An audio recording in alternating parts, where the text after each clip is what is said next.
It's always nice, isn't it, when someone contacts you and says, "Can I come on the podcast to talk about my latest project?" That's great. We love that, yeah. We love that. And when that person is Lesley Riddoch, you go, "Yes, please, just come." So we've just had that conversation. Lesley's got a new project ongoing. She's fundraising for it. It's going to be another film in the series of her films about Nordic countries. This one will be about Finland. Probably everybody watching this will have seen the Denmark film, along with another 1.7 million people. So these are excellent films that she produces. So it's really interesting, though, to chat to her about all the work that goes into creating it, because Lesley isn't a sort of film studio. She's a one-woman force of nature, and she just makes these things happen. Yeah. So we were delighted to help, and as always, fascinated to hear what's going on, and managed to get a few other topics as well into the conversation. That's so great. With no further ado, here is Lesley Riddoch, award-winning journalist, author, filmmaker, and probably other things as well. Yes, and person who gets asked onto Question Time by the BBC. Question Time guest, yes, as well. So let's go and meet Lesley.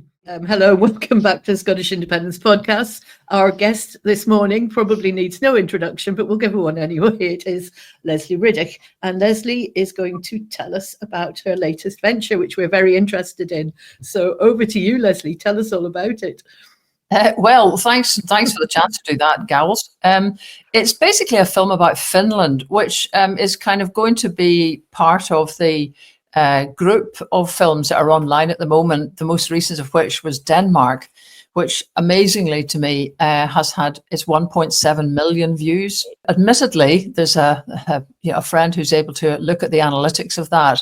Half of the viewers are from the States. So I think there's actually a fair appetite, because those countries have their diaspora. They had their clearances through poverty, starvation, everything. In the case of Estonia as well, occupation.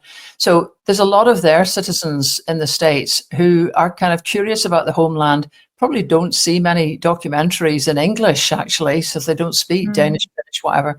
So I think that's probably some of it. But I think the larger part of it actually is that, especially with the world the way it is at the moment, with a kind of Trumpian stamp on everything and a kind of might is right approach, all of this, tolerating vast inequality. We're about to spend, billions on arms, which will just fuel an arms race that will again accentuate poverty across the world. All of that stuff, people are desperate to see more about societies that prosper doing exactly the opposite. So Denmark, I think that's why it came in strongly. But actually, even though we called Denmark The State of Happiness is the title of the film, Denmark is pipped regularly to the post, really, by Finland, which for 7 years running has been the happiest country in the world. Now, if you've known Finns or been to Finland, there's not a lot of belly laughing going on. They are quite a sort of, I find, pleasingly doer kind of people. Yeah.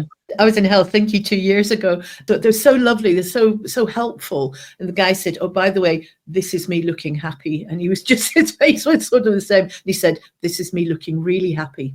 There's another classic trope about the Finns, which is, if you have somebody standing kind of on the other side of the room, this is us standing side by side.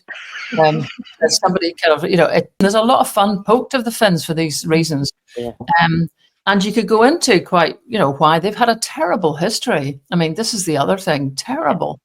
They were part of they were an archduchy for a long time, but part of the Russian Empire for a very long time.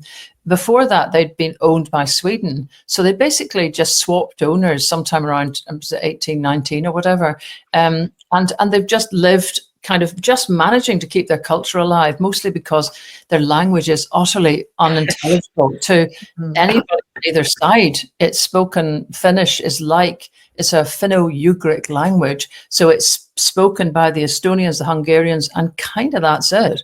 So the Swedes didn't speak the same language, even whilst they were the colonial rulers. So they've had all that period kind of under the cosh, if you like, and just managing to keep going with, a bit like the Estonians actually, with a language as a powerhouse for sort of cultural survival. When they became independent after the Russian Revolution, when Lenin had said that all these satellite states should be able to go their own way, they immediately fell into the same kind of civil war that basically hit the Soviet Union, reds versus whites, if you like, the communists versus the rest. The rest won in Finland, broadly speaking, but it did mean there was an actual bloodbath in Finland, which has left quite a scar even 100 years later when they celebrated their centenary relatively recently. There was a lot of people arguing there should be no celebrations because there was such a really horrible civil war in the aftermath of independence. So then they got through that and then hit the Second World War when the Red Army invaded Finland. And the Finns, at that point, this is when they showed some quite unbelievable sisu, that's a Finnish word that Churchill coined, to basically join the army. At one point, half the population of Finland was in the army and managed to repel the Red Army. Apparently, they're the only country in history that has managed to repel the Red Army. People may be familiar with the Winter War of 1941. I mean, obviously, the Russians regrouped, came back, and did actually manage to occupy much of Finland. They lost in the end. They actually joined with Hitler, which is where Churchill suddenly, whoops, no can do. That was obviously a bridge too far, letting Nazi troops cross Finland for the siege of Leningrad. So this didn't know that. And then that's why by the end of it, they had to pay reparations to the Russians. They lost the state of Karelia, which is the bit nearest to Finland. And you would have thought that's them knocked for six now. But they sort of regrouped an awful lot because they had to pay, they had no cash. So they had to pay off the reparations to the Russians in goods, much of which was cables, mobile telephony. You might see what's coming here. And that sort of perfected Nokia. Nokia was the company that cables and mobile telephony for the army. So they kind of managed to build an industrial base by the reparations they had to pay by the Russians, and kind of began to get a lot stronger. The other big thing for them was land reform. Well, it wasn't land reform because land reform only happens in countries that have allowed feudalism to take a grip. So most other countries have never done land reform. They've just kept land owned by the people who live there. Funny old concept that, So the Finns basically most Finns own land. And in Finland, land is a forest. Finland is a massive, massive forest.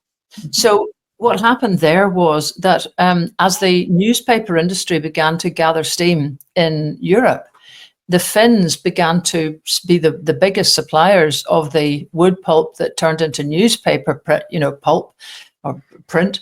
And that industry really powered Finland. And the key point is that it then gave income equally to everyone, instead of, if it had happened in Scotland, the Duke of Buccleuch would have done nicely, Duke of Roxburgh would have done nicely, but actually everybody, all boats rose a little bit, and that's one of the key kind of successes for the Finns as well.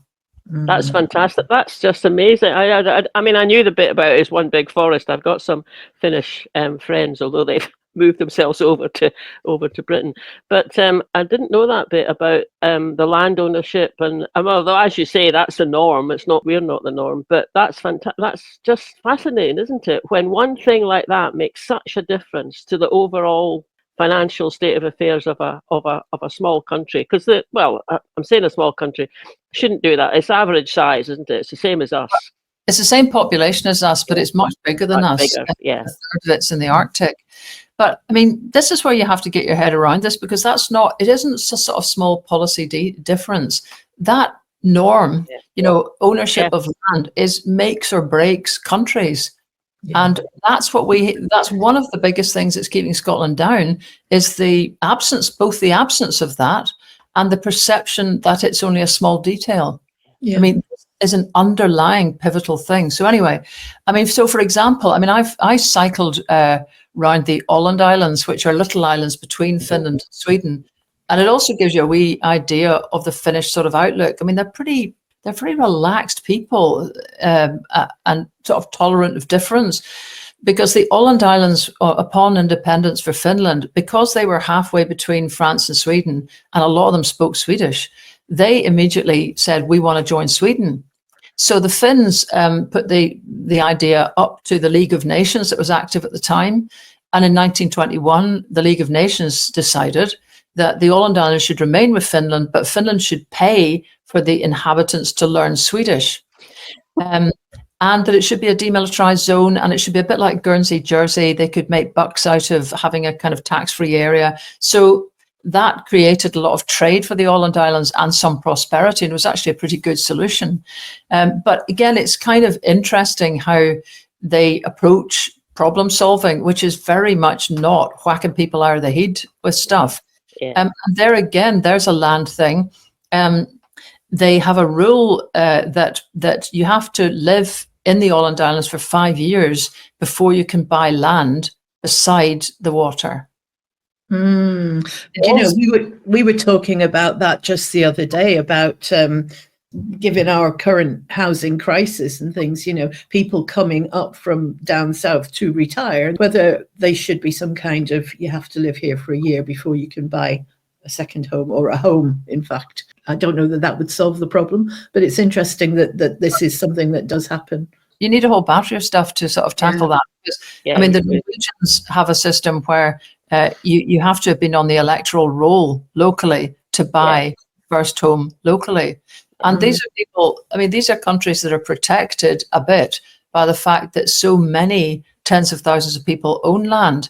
So, you know, they've already got something going for them in that there's that diversity of land ownership in there anyway, whereas we've got nothing going for us because we have, don't know what Andy's latest figures are, but it's no better than 432 individuals have the land. So we've got a big problem and we have no rules. This is the Wild West. So it's always good to see somewhere else that ain't. So I was reading an article just the other day, and it was about the Nordic countries that recently, I think, end of May, and they'd all got together for a conference about, you know, just looking at how they needed to respond to what you might call, well, it's maybe not a new world order, but the instability. And of course, Greenland had been asked to it, Faroes were asked to it, Iceland was there, and there was this other entity there, which I was pronouncing to myself Åland, but obviously that's the Åland Islands. So they were there along with other kind of Nordic countries. So I hadn't realised that they had a semi or quasi kind of independence set up. Well, they are quite self-governing, but that's in the same way as the Faroes are extremely self-governing and still part of Denmark. Yeah. And I should say that actually there's a tremendous conference coming up. I'm going to this weekend. It's starting next week in Stornoway, which is that grouping again, all the small, all the Arctic, North Atlantic nations gathering in Stornoway. And well done to John Randall from the Scottish Book Trust, who really lobbied to get that meeting of the North Atlantic folk in Stornoway. That's the first time it's ever been held in Scotland. So at least, you know, the Western Isles is joining that loop. Oh, isn't that fab? That's sort of pulling us into that world rather than being dragged down south. Yeah. I mean, the other thing that I was really fascinated by about Finland is that whole how they went from having the worst men's health in Europe to practically the best in only a couple of years. And it was the way they went about it, you know, and actually they had what I would call a grassroots kind of campaign. There were terribly high numbers of smokers. They ate what would not be regarded as a very healthy diet. They drank huge amounts. And instead of telling the men they had to stop doing all this, they educated the women. You know, I'm going to have go in and brush up on that one because the film is mostly at the moment looking at education, which we'll come on to in a minute. Yeah. But that is sort of linked actually, because the Finnish education system is regularly the best in the world, and is very much based on. There's no external exams in schools before the age of 15, none. So there's not any a wee test at the age of 5 as we're doing at the moment, even for basic stuff. You know, the view is. Children go into a school, the teachers are capable of running it, you let them get on with it, which is one thing. There's lots of small schools, which apparently helps boys particularly. Of course, boys always think they're, you know, the big macho laddies that can cope with big, massive schools.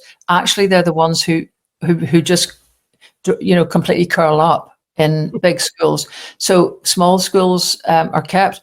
Obviously, the Finns, like everybody else, do kindergarten till 6 or 7. So again, it really helps put a proper base in for education. So kids are not in school before they've learned to kind of control their motor functions, which our kids don't. So there's a whole load of stuff there. One of the experts on education, Pasi Salberg, who's written a best-selling book, we're interviewing him, called Finnish Lessons, which is pretty much seen across the world as the sort of template book for how to make these sorts of changes. He's now got a job in Melbourne, and I thought, oh no, he was a Nordic Horizon speaker about 10 years ago, but he's coming back to Finland when we happen to be there filming, which is fantastic. But many phrases he's got, but one is particularly about the English system, but still about the Scots, that we are testing children to destruction. So that gives you a bit of a lie of the land for that. As regards the health thing, I did go over, I've been to Finland about 7, maybe longer times now. You're prompting the memory of another earlier trip, and was curious about this because there was this thing called the Karelia Project. Karelia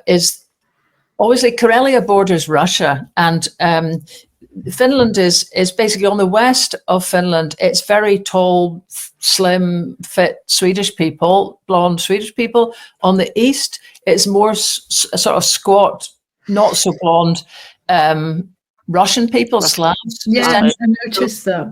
The physical makeup changes as you move west or east.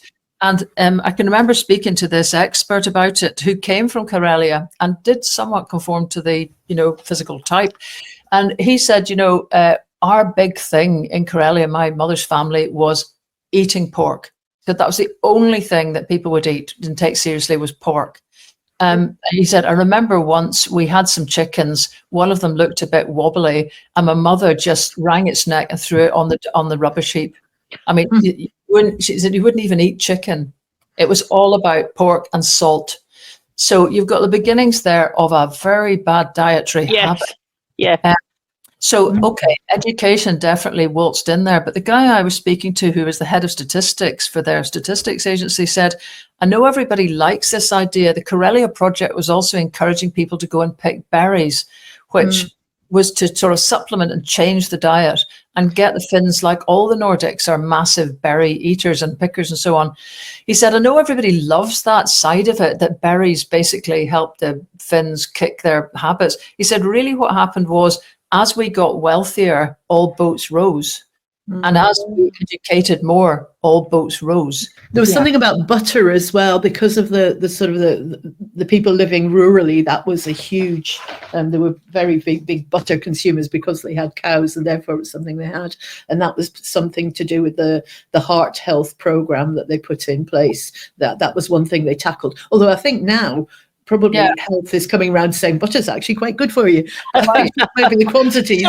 So going back to education for a minute, I know that the Finnish system comes, at the top for so often. We think our education system's pretty damn good. Obviously, it's not perfect, but it's pretty good. And Scotland does come fairly high in those kind of tables, doesn't it? So are you going to be doing a bit of a comparison, or? Yes, absolutely. I don't know if you saw the Denmark film, but the Denmark film had a lot about education in it. And so, we may think that we do cooperation because we say the word cooperation a lot. They do it by sending their children to a school with other 15-year-olds for a year to learn to take care of one another. Yeah, so it was fabulous.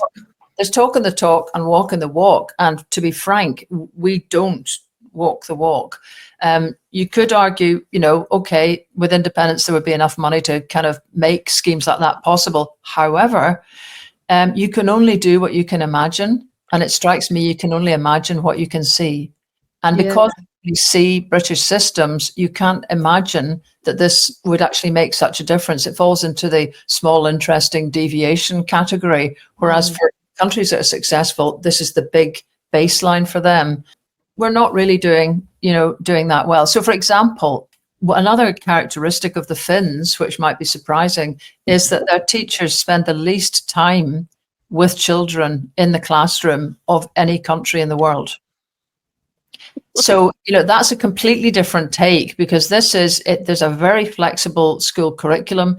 Everything is about the kids learning at their own rate. A lot is about the collegiate nature of teaching, the teachers speaking to one another to get stuff that's going to be really top banana and really interesting. So that's a huge emphasis on it. A lot of the time there isn't homework. So a lot of the stuff that we think is absolutely pivotal, and there's not exams all the time. So it's a bit like, suddenly in my mind, I'm thinking about someone walking across a tightrope and they finally just let go of everything and trust their own balance. It feels a bit like the Finns have got to the point where they trust that. And actually their levels of trust are pretty huge. Whereas we're still, let's just test them a wee bit. Let's just put them in little serried ranks. Let's just give them a little exam. Let's just kind of overlook the teacher's shoulders. If you listen to FMQs and things, you would think that every school in Scotland is just gang warfare all day. And you've got that massive Tory lobby, crack down on it and make sure there's consequences. Well, what is the true extent of this issue, but what's causing it, and how could you prevent that, rather than how do you then let it happen and then punish them? And while we've got that mentality, and you can see it in lots of other fields as well, also, the Tories would like us to hang the criminals in the street rather than give them an ankle tag. So I'm exaggerating a little, but it's that sort of attitude, which is very strict, paternal and controlling, that to me is just the opposite of what comes across in equal countries, where they learn to trust and they learn to, do things, be self-sufficient, do things for themselves. Yeah, and I mean, it's interesting what you were saying about, you can only imagine what you can see. And I mean, I was watching, I was on the BBC yesterday, and it was a bit about education. It wasn't particularly about Scotland. So the image that they put up while the presenter was opening the slot, the image was big hall, full of serried ranks of a little table and a chair, all lined up, so you can't see. And I looked at it and I clicked at it and thought, oh God, remember that?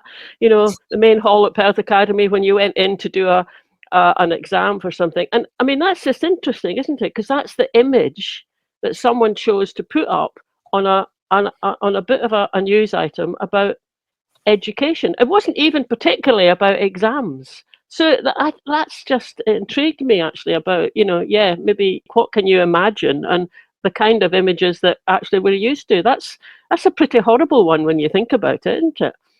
Yeah, it strikes me. I mean, it's kind of even deeper than that, I think, because I mean, this is a deeply unequal country, Britain. It always has been in almost every respect, but certainly economically, democratically, you name it. There has always been a sort of underclass, if you like, that has got no chance of social mobility, pretty much, that is living in essentially ghettos of kind of pretty crap social housing. And the system at the moment needs to kind of contain the anger you would feel, I think, if you understood that no matter what you do in life, you will get nowhere. Just to throw into it, you are physically contained, because you're not going to get out of there in the way that all these countries tend to have family huts that they disappear off to at the weekend. Even the poor people, and relatively speaking, there are fewer poor people because there's far more income equality. So you kind of feed again, we're just sitting looking at the symptoms that arise from a deeply unequal sort of society and thinking, let's take that symptom and worry about it and try and whack it back into its cage. And we will keep doing that until you start to see that actually, behavior and outlook in society just arises from a feeling of hope and therefore some trust in the chance of improvement and so on. And at the moment, I mean, I was just looking at this because I'm doing question time tonight and looking at statistics that suggest that the rise in deaths of despair, which is suicide, drugs and booze, has risen 24% since COVID. So really? It's already high. So, so it's important to kind of create something that resembles a hope in society. And that really is predicated on having something, running through all your policies that just puts equality first. Do you think it's as bad as that in Scotland? because I hear you saying in a situation where there's no hope of getting out. So I go, well, I didn't ever think that. So and I also go, yeah, that was the 1950s. I was born in 1950. So we're talking about 1950s, 1960s. Maybe there was more optimism. It was different. But I don't have that in my kind of experience. So when I hear it, I kind of go, surely it's not as bad as that. Or now a bit of me goes, well, is it as bad as that in Scotland? I could imagine some places in England that, I know might be like that. But it just, is it as bad as that? Do we need to be as pessimistic as that? It's not about pessimism. I mean, it's just, I think, just about realism. Easterhouse, for example, is, I think, the 12th largest town in Scotland, if you looked at its population, without practically any facilities. And, we have corralled people by income into some of the larger estates around Glasgow, and then just kind of, lock the door. That's it. You might get can't remember what the bus is out to Easterhouse is at the 44, but that's, I exaggerate for effect because there has been something put in. But I mean, really, we have got massive poverty here. And that's why the Scottish Child Payment is impactful, because there's a big problem to tackle. Scotland is no more equal than England. Okay. Well, the 10 worst places in the UK are in England. So we might be no more equal than England, but we're not as bad. This doesn't help, because the point is, you've got to acknowledge, that we are sitting. This is, I think, one of the big impediments to independence, because people feel that a lot of folk who are supporters of independence don't appreciate that we have got a large chunk of the population who are totally disengaged now from an awful lot of stuff and are poor. And there's a fear that we'll be carrying a group of people who are hopeless. This is really just being honest about this. The longer everybody pretends that's not even there and hasn't got strategies to cope with it and doesn't understand how other countries have managed to shift some of the same problems, I think the more worrying it is for people who think that we that support independence are kind of airy-fairy do-gooders who fundamentally don't see the downsides of a society. And there are big downsides in Scotland. There just are. That's, to me, why I want independence. If we were doing hunky-dory, if everything was fine, then why bother upsetting the apple cart? It's because the British system, which Scotland emulates and seeks only to do 1 or 2% better than, crushes people. So I want to be independent to get a leaf out of their book. Let's say we get the magic independence. What is the first thing we do to tackle that kind of Easterhouse? What do we do? Because wait for land reform is going to take an awful long time. What can we learn from these other examples of other countries that's going to give us a roadmap? Because I think if you're sitting there, if you want to have some hope, it helps to see a route out of that. So if we took the worst place in Scotland, usually puts me in mind of if we took the worst place in Scotland and said, right, what would make a difference to this place? What can we dream about that we can learn from these other countries? Well, you might have been about to say you're thinking of the Carbuncle Awards that used to come to the worst place in Scotland. And actually one place that got one of those awards back in 2003 maybe was Lochgelly in Fife. And that did act as quite a spur to people there. Although there was still, there was stuff already happening there behind the scenes, but still there's a lot of effort put into community buyouts, creating small little kind of units for people to start small businesses, affordable housing, which wasn't being built.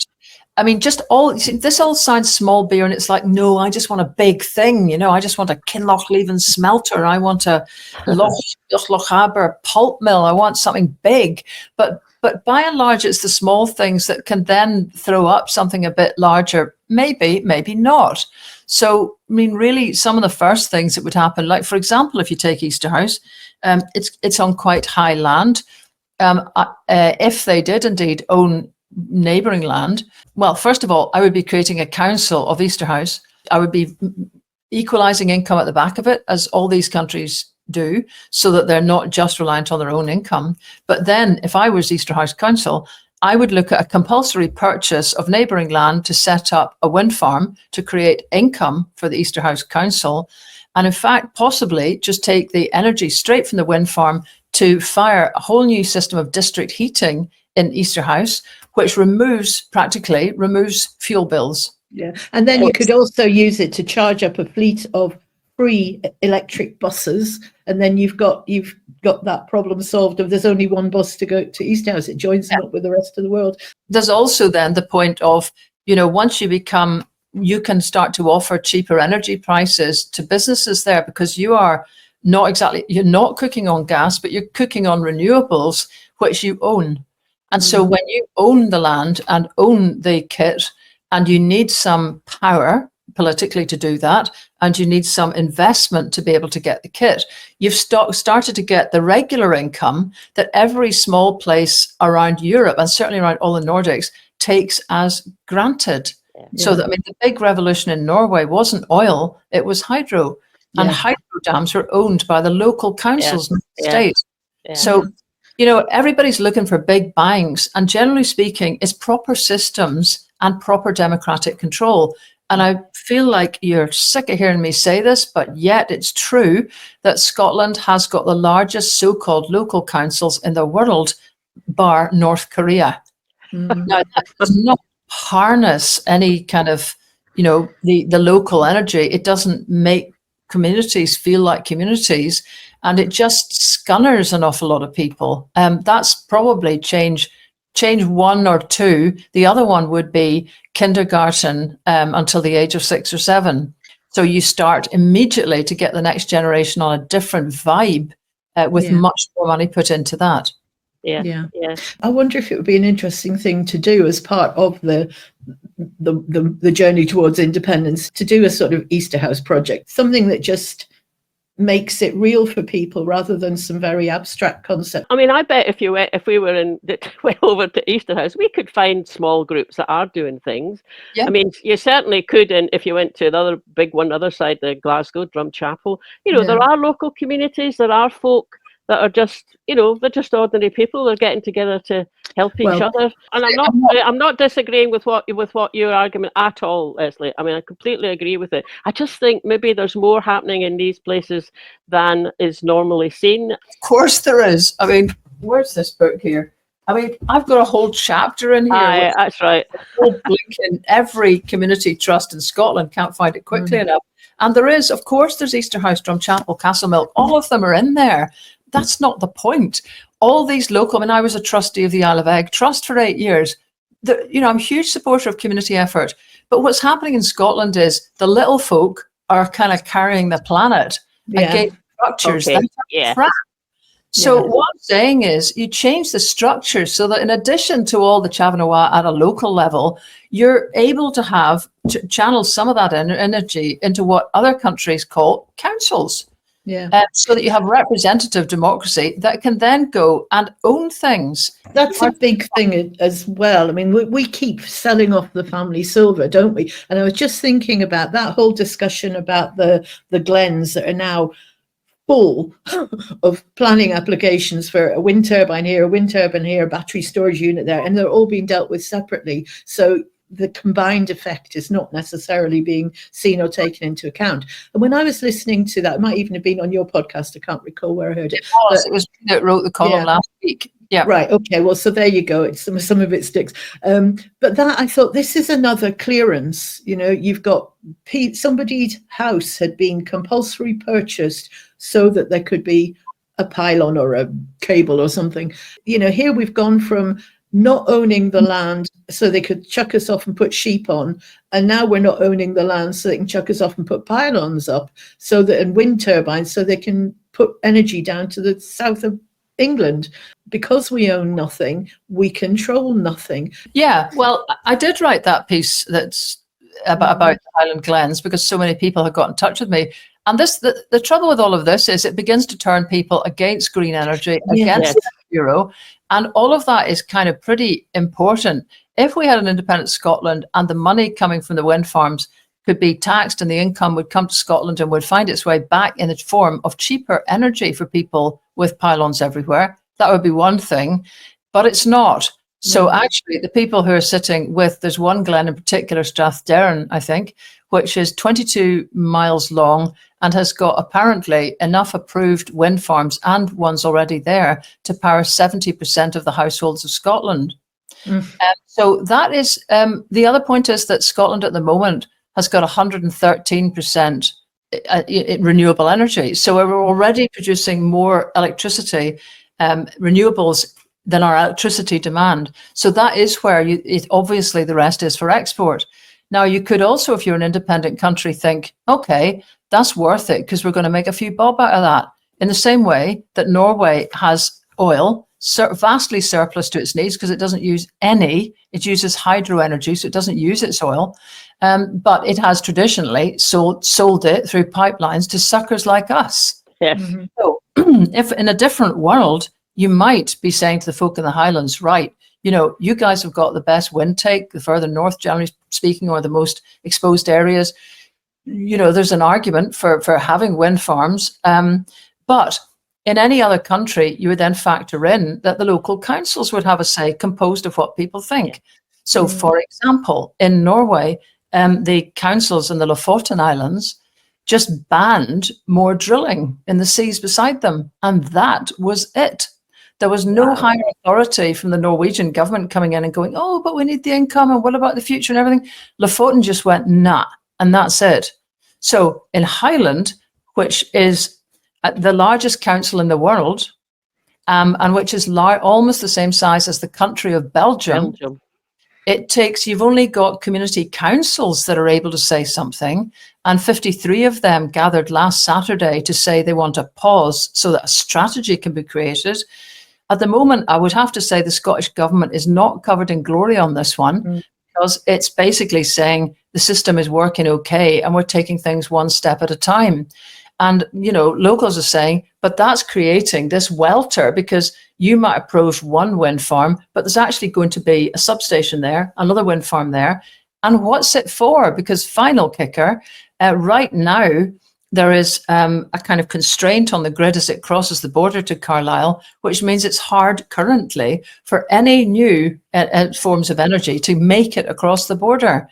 So you'd have to ask, what is the strategy for this? And I quite appreciate it's the UK government controls energy, and SSE is the company, clues in the name, Scottish and Southern Electricity, which governs the infrastructure developments and applies for planning permission and is in charge of all the pylons that are marching across Scotland at the moment to pony the energy to the new subsea connector that will go from Peterhead to Yorkshire.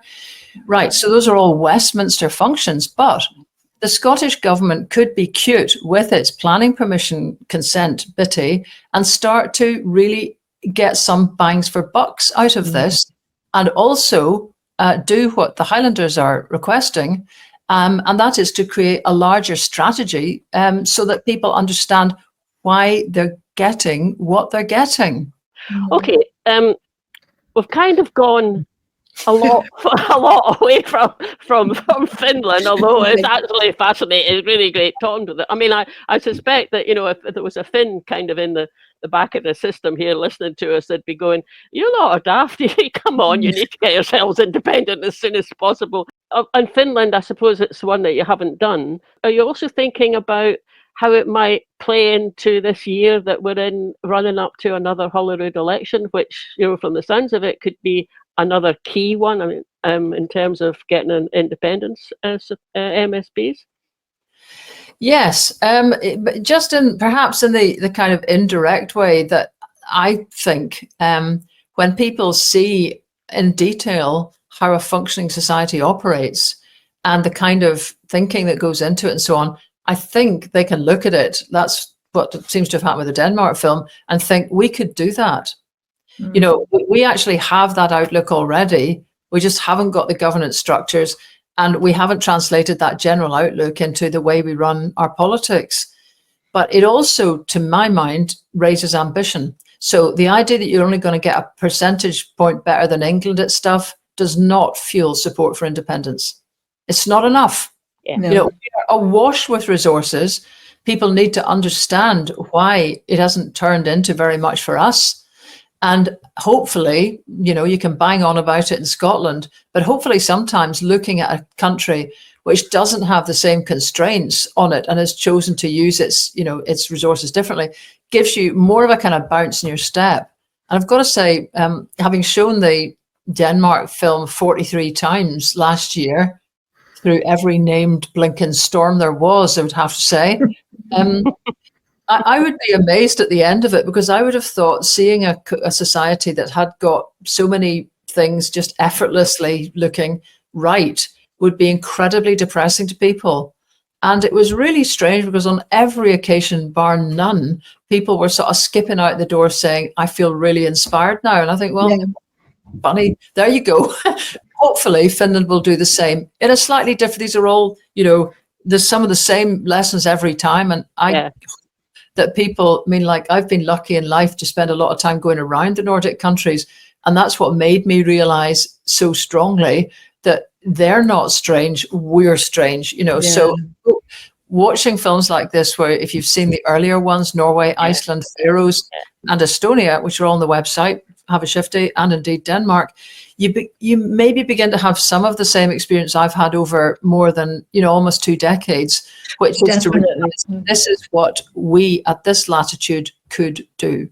Yeah. So, once that film comes out, if people want to show it locally as they've done things before, I'm quite happy to fire away on buses, trains and cars or whatever to do that. Seeing the first one, the Norway film, I've been to Norway every year since then because of that film. So it does have impact. Again, there's one of me. So that's where it's so useful to me to have young folk who are basically, I'm trying to grandmother a bit now, to have younger folk. Katie Kilgore, a lovely young woman and a mum of 3 boys under the age of 9, who basically made the little film about Applecross with me. She's going to be making more films in Scotland with me. And Gavin Hannigan, who is a young, we'll call him the lad. He is to us, but he's a young man who is a Scot working in Helsinki. And so that helps on the cost front, actually, because, he's already there. Yeah. That's a great thing as well, because it'll be different. I want these guys to get in front of the screen as well, because there's going to, I'm not here forever. So there's got to be a point where you start to shift the load.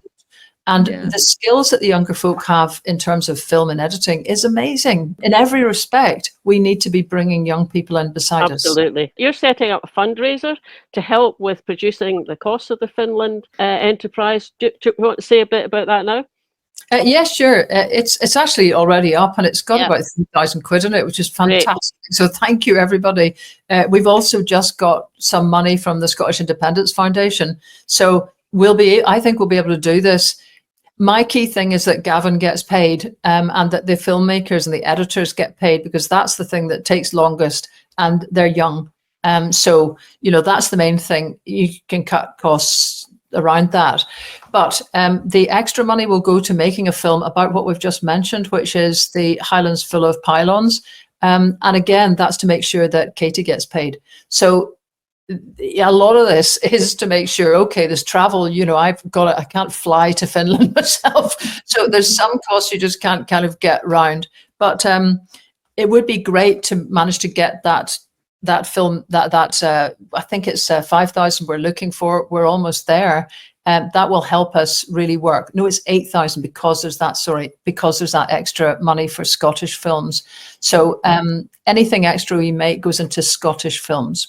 Well, we'll put the link in the notes to the podcast, and we'll share it on our socials as well. So fabulous to talk to you. Yeah, that's great. Actually. Okay, thanks a lot. Yeah, okay, thanks. Cheerio. So wasn't that a fascinating conversation with Lesley? I always come out of those conversations just amazed at how much ground we've covered and how knowledgeable she is about so many things. Yeah, and the thing that has stuck in my mind, from that conversation was, when she made the point that Finland is a big forest.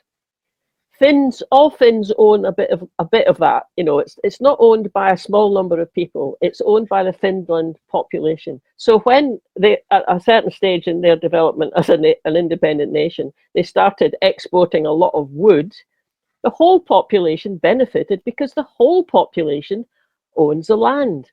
And what a difference that is in Scotland. If that had been happening with our land ownership pattern, 450 Finns would have benefited from that, not 5 million. That just really stuck in my mind, actually. And it's us that's out of whack with everywhere else. It's not them. Exactly. And I mean, feudal is the word to use for it. It's a feudal setup. So the fundraiser, it's on the go just now. Here's the details of it. If you've got, a spare $5 or a $10 and you'd like to help Lesley get this going, she's got other projects in her mind as well. Give her a bit of help. Okay. Yes, so the link's below. Also, we'll link to her website if you want to catch up on any of the films. And we'll also link to the previous podcast episode we did with Lesley on Denmark. So Denmark, there you go. Thanks for listening, everybody. I hope you enjoyed that. If you want to make sure you're following us and subscribe to us, then you get notified every time we put something new out so you don't miss anything. That would be great. Also, you can click the little bell if you're watching on YouTube.